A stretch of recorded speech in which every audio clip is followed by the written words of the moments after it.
Lincoln. Both of them were wartime presidents. What happens if the war is invisible? Remember, Lincoln spoke of rebellion or invasion. No question, al-Qaeda invaded us when they attacked on September 11th.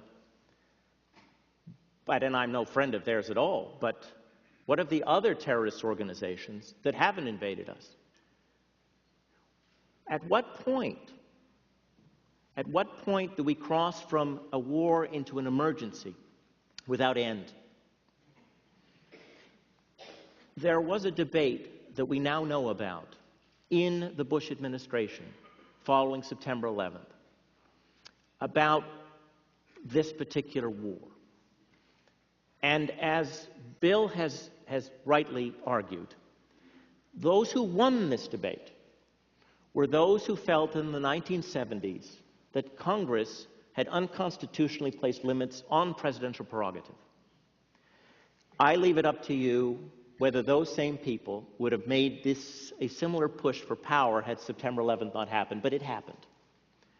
The result of this is a lack of the political humility of Abraham Lincoln. Because I recommend to you a book by Jack Goldsmith called The Terror Presidency. Jack Goldsmith is a man who was the head of something called the Office of Legal Counsel of the Department of Justice. You've never heard of this office. But this is the office that tells the president whether what he's doing is legal or not. And this is the office that issued the terror or torture memorandum, what's been called the torture memorandum of August 2002. This group did not say the president should engage in illegal activity. What this group did was it used the commander-in-chief portion of Article 2 of our Constitution to give the president the broadest possible opportunity to act. I don't think the people, David Addington or Vice President Cheney or the president himself, believe that they're engaged in illegal activity. What is a challenge to our institutions is that they have adopted a theory of presidential authority which makes Congress irrelevant. Fortunately for our country, the Supreme Court did step in and in the Hamdan decision of 2006 did limit the president's prerogatives in the areas of detention. This could have been avoided had the administration been as sensitive to the political dimension of the expansion of power as Abraham Lincoln had been. Even Franklin Roosevelt was as sensitive to this because he turned to Congress and the Supreme Court for justification of the Japanese-American internment program. The difference today is that the expansion of presidential authority is occurring at a time where there is no debate. The last year has been interesting. Both the Hamdan decision by the Supreme Court and the passage of the Military Commissions Act by Congress in 2006 and the passage of the Terror Surveillance Act of 2007 indicate that the other two branches of our government are awakening from their slumber. But it has been a long time, and it is unclear to this particular observer whether our elected leaders have thought clearly about how this particular emergency differs from war and how you intend to sustain the support of the American people for measures that would, under peacetime circumstances, be considered injurious to our civil rights. That's a big question, and I am not absolutely convinced, and I therefore do not share Michael's optimism. I am not convinced that the people who plan to take over, whether Republican or Democratic, in 2009, have told us exactly where they stand on this particular issue. And I'll tell you why it matters, not simply because we all care about civil rights, but because the Constitution was written in the 18th century. And I was reading what Madison had to say about later interpretations. And Madison, you know, lived to be 85, and he had an opportunity to see the Constitution evolve in a different period. And he admitted that they couldn't anticipate everything in the Constitution. No one anticipated in the Constitution that we might go to war against people who didn't wear uniforms, who lived among us, and who could operate around the world using cell phones that you could buy at Walmart. So I would like to read to you some basic principles that Madison wanted us to keep in mind when we engage in dealing with terrorists. Now, he didn't call them terrorists. What he called it was the issue of preventive justice, because in a sense, when dealing with terrorists, what we're trying to do is anticipate an attack. And he's writing this at the time of the Alien and Sedition Acts.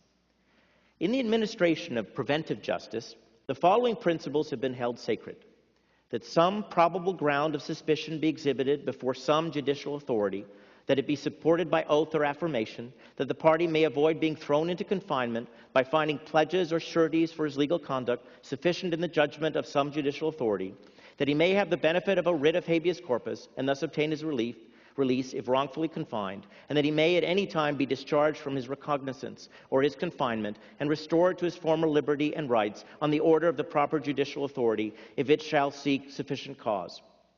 All these principles of the only preventive justice known to American jurisprudence are violated by the Alien Act, and I would say have been violated by the current administration's approach to counterterrorism until just last year.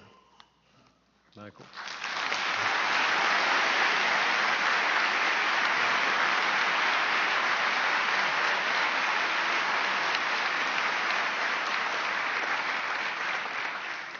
I'll be very brief.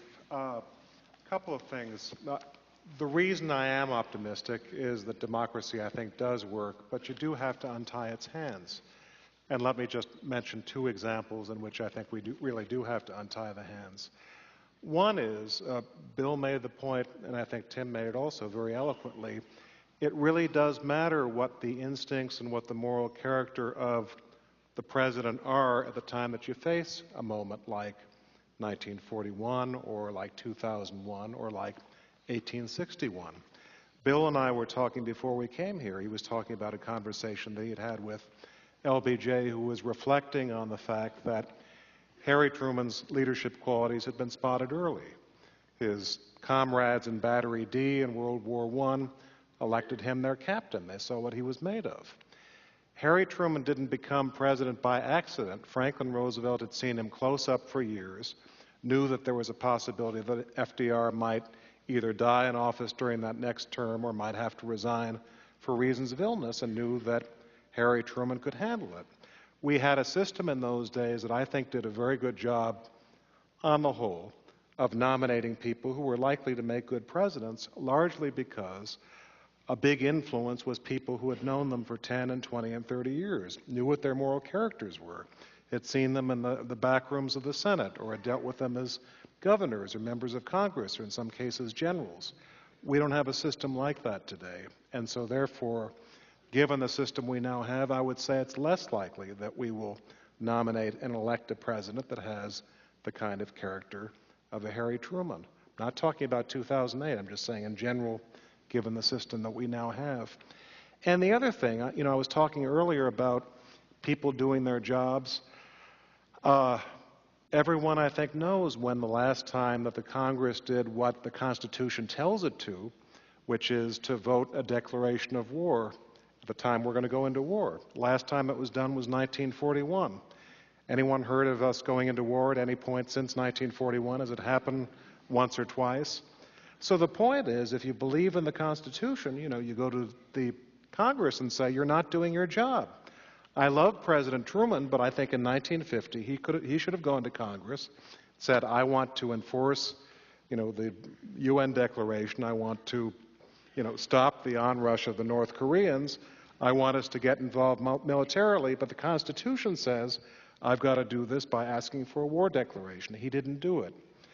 LBJ sadly did the same thing, waged the Vietnam War, and Nixon did the same on the basis of a very flimsy Gulf of Tonkin resolution that, with historical retrospect, we now know was based on an attack that never occurred, and LBJ knew that about 2 weeks afterwards, yet allowed that to be the basis for this war. So my point is that I'm not being Pollyanna-ish, I know how tough this is, but I think sometimes, system is not, it's not as fascinating to look at how we can fix the system to make sure that power does come back or to make sure this doesn't happen again. But my point is that unless you look at the way that we nominate and elect presidents, and unless you're pretty skeptical of the willingness of Congress to let an awful lot of things go on, then I think, even if you do not like this situation now, you're likely to see it again and again and again until it's fixed. A response from either of you? Or comment? Well, I would add that also right now we're facing something that is different from the past. We've been used to dealing with nation states, and even when we were in the Cold War, it was the Soviet Union, a state. I mean, it was a communist state. It was trying to do what it was trying to do, but it was a state, and it had satellite states. And so I would say that part of the complexity of what we're dealing with now is because of the nature of the conflict. And one place where I think President Bush has sometimes not done as good a job is really defining the conflict over and over and over again so that people understand what it is. And that that could be because it is really very difficult to do so. He's given some great speeches. But also, isn't that, the reason why the Constitution says go to Congress and ask for a war declaration is so that a president will have to make the argument, say this is what we're fighting for, and get Congress to agree, so that if the war goes sour, Congress is basically in there and has approved of it and said, we're for this, knowing what the pitfalls are. When a president is not required to do that, he doesn't have to be as exact, and you see the kind of thing that you're talking about. Right, but also the nature of the conflict is But my point is, it is different, but it's not so inexplicable that a president can't explain it to Americans and say, this is why I'm doing these things. I agree with that, and I also agree very much with your points about the Constitution. I think that you go back, and it was an 18th century document, but it's brilliant, and it does talk about the executive power being vested in the president, and they all knew it was going to be George Washington for the first president. Well, and also we historians have some responsibility here too, and that is, we're talking about FDR. I'm not letting FDR off the hook quite as much as Tim is. In the spring of 1940, the Supreme Court ruled that a president could not authorize warrantless wiretapping, a phrase that we've heard in recent years. And FDR talked to his, the FBI director that Bill mentioned, J. Edgar Hoover, and Hoover said, Mr. President, this is just going to kill us in the FBI because we're trying to track down Nazi saboteurs. We're just dealing with a case last week where some Nazi plotters are trying to sink the Queen Mary. And if you do not let us do warrantless wiretapping, these plots are going to go on. And Roosevelt said, well, I can't believe the Supreme Court really intended to help Nazi plotters, so in this case, why don't we just quietly defy the order of the Supreme Court, which he did. Historians like us, I don't think any of us have written on this specifically, or actually I have, but I would have, looking back at some of the things that FDR did in 40 and 41, at best he flirted with breaking the law at the edges. Most historians would say that the danger of Adolf Hitler was so great, the danger of the Imperial Japanese, the Congress was so recalcitrant and isolationist. Thank God that in certain cases he did flirt with breaking the law, because otherwise we might have lost World War II. I think that's a legitimate point of view, but the problem is later on you'll have a Richard Nixon saying, I'm a war president too. You might have other later presidents saying the same thing. FDR allowed warrantless wiretapping against the law. Why can't I? I would not let him off the hook for the internment of the Japanese Americans at all. Here's the problem. No, I'm just saying in terms of his being so sensitive to the issues. Here's the question. How can you impeach somebody if you don't know the crimes they've committed?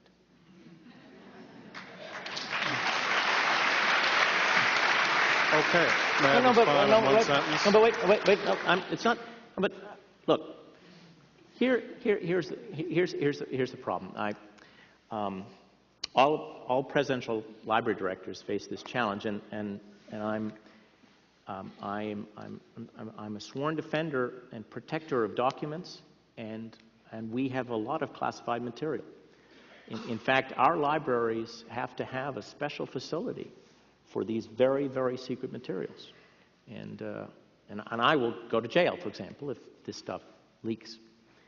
We hope it will come to that. We will come to, but there's a flip side to it, and I'm going to talk to you as a writer and historian. Those materials, and I don't believe in conspiracy theories, but there is a dimension to presidential activity that is highly secret, that you don't know about, and you may not know about until 40 or 50 years later. My greatest concern about the terrorism surveillance program was not so much that it existed because I assumed something like that existed. It was that Congress didn't participate and the courts didn't know about it. I know that as a citizen, I don't have the right to know all of what we're doing and what knowledge and information our leaders have because, frankly, I don't have a need to know. There are certain things that need to be secret in a war, in a struggle, however you want to define what we're facing now. But I want someone to know other than those who are politically interested in their reputation and the reputation of the president. I would like another branch to know about it, to act as a check on what they do.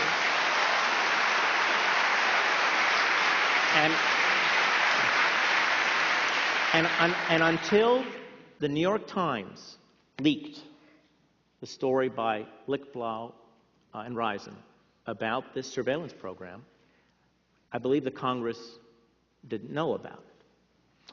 One other point. I would argue that one of the reasons we're in this pickle at the moment is that our president says, "Trust me." No, in fact, if you look at what the founders said and what Lincoln said and even Roosevelt, in a sense they were saying, "Trust us, we'll be open about it, you can then judge us at the next time we come up for election, and if we really engage in a crime, you can impeach us."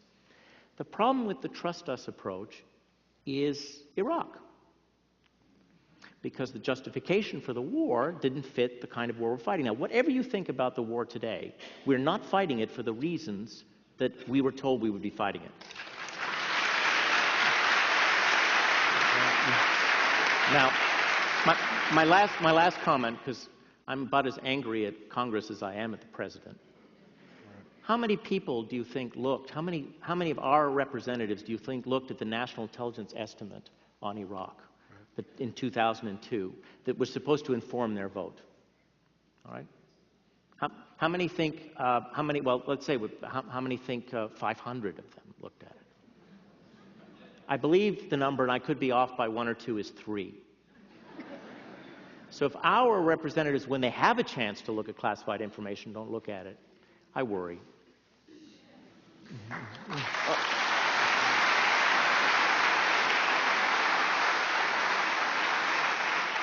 Well, I have wrestled for almost 40 years now with the fact that President Johnson used the Gulf of Tonkin resolution to write a check for the war in Vietnam. And we learned later, although I will swear to you we did not know it that week, we learned later that there was no second attack in the Gulf of Tonkin, which the President used to confirm a pattern that he said justified a response to these incidents in the Gulf of Tonkin off the Vietnamese coast. It was too late then to call it back, but the President rushed to judgment on the basis of misinformation.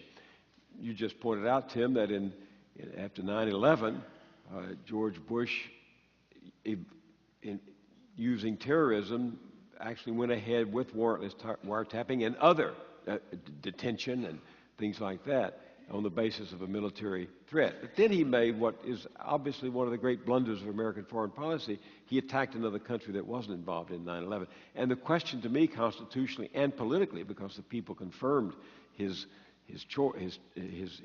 decisions in 2004, is how to... And 2002. And 2000, yes, 2000. How, when the press and the people are buying into the argument, what do we do to protect us against a president who is wrong and not just not just mistaken, but is actually does something wrong?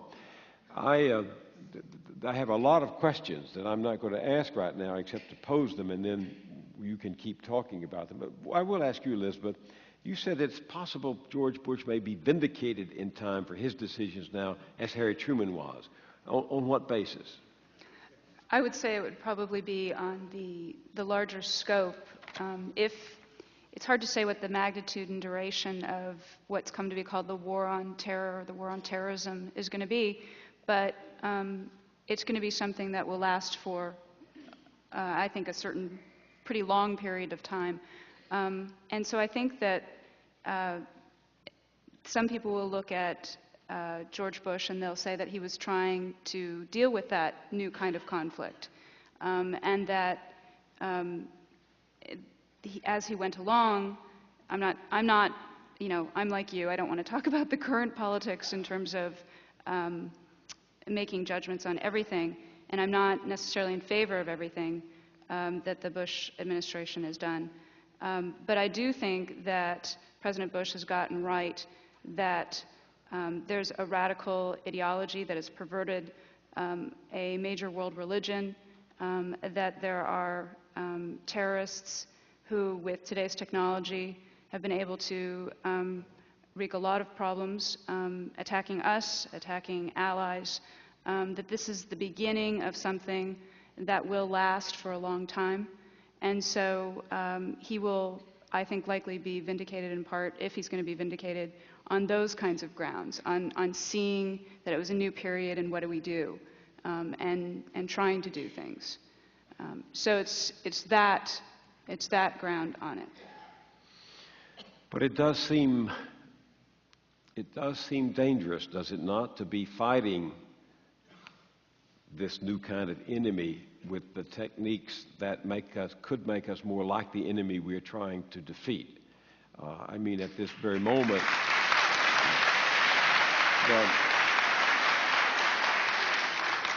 the greatest thing going for previous presidents is that they won their wars and won them pretty quickly. Civil War was 4 years, bloody but short by European standards. It's looking shorter all the time. Yeah. Franklin Roosevelt, Harry Truman won their war very quickly. If this is an endless war against an enemy that has no capital, no borders, and no measurable way of judging the success of our efforts, what does this mean? I don't have the answer to that. Maybe you want to comment. Well, I do think there's some ways in which you could measure success, including working with moderate people in the Islamic world, and we're doing a lot of that. We're trying to do that. And I think that also having more of an effort in public diplomacy. Karen Hughes has now stepped down in that post. And this is something where the Bush administration should be able to look back at good examples of public diplomacy. So if you will just let me exercise the prerogative, the imperial prerogative of the chair, and escalate the power of this position for a moment, not permanently, but for the moment, to bring this to a close with first thanking Tim, Elizabeth, and Michael for their contributions.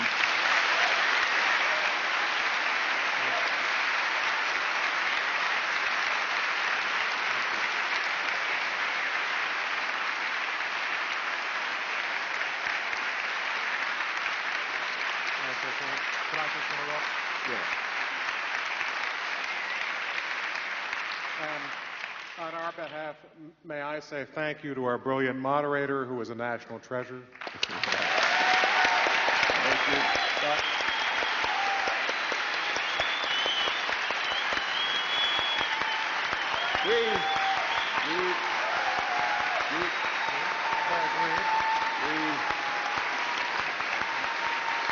Yeah, we get to stand up for you too.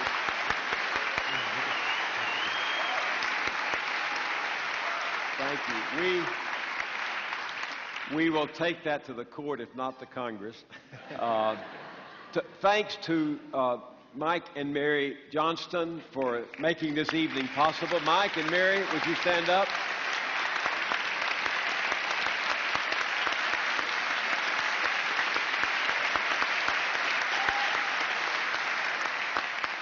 To to Michael Devine and Alex Burden and the staff of the library. Let's have a round of applause for them.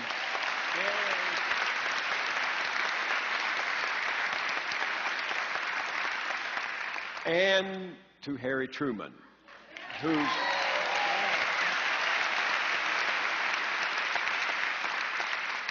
shall have the last word. Mary Bennett Johnston gave me a copy of a letter that Harry Truman had written on January 21st, 1959, to a citizen, I don't know who he was, named Stanley Whiteway in Pennsylvania. And he said about the purpose of this library and its importance as a citadel of education and a living organism of learning about the history, connecting it to the present and on to the present. He said, "This republic of ours is unique in the history of government. And of the young people coming along in the future, and if the young people coming along in the future generations do not understand it and appreciate what they have, this republic, will go the way of the judges of Israel, the city-states of Greece, the great Roman Republic, and the Dutch Republic." At my age, I was raised a hopeful boy and man, if not an idealist. I was a believer. I said to a friend of mine on Wall Street not long ago, "What do you think about the market?" And he said, "I'm optimistic." I said, "Why do you look so worried then?" He said, "Because I'm not sure my optimism is justified." I'm not either, but I have come to see that democracy is a series of narrow escapes. And unless we take institutional, fundamental, and constitutional action sometime in the near future, we may not make the next narrow escape. That is Harry Truman's warning, I think. Thank you all very much.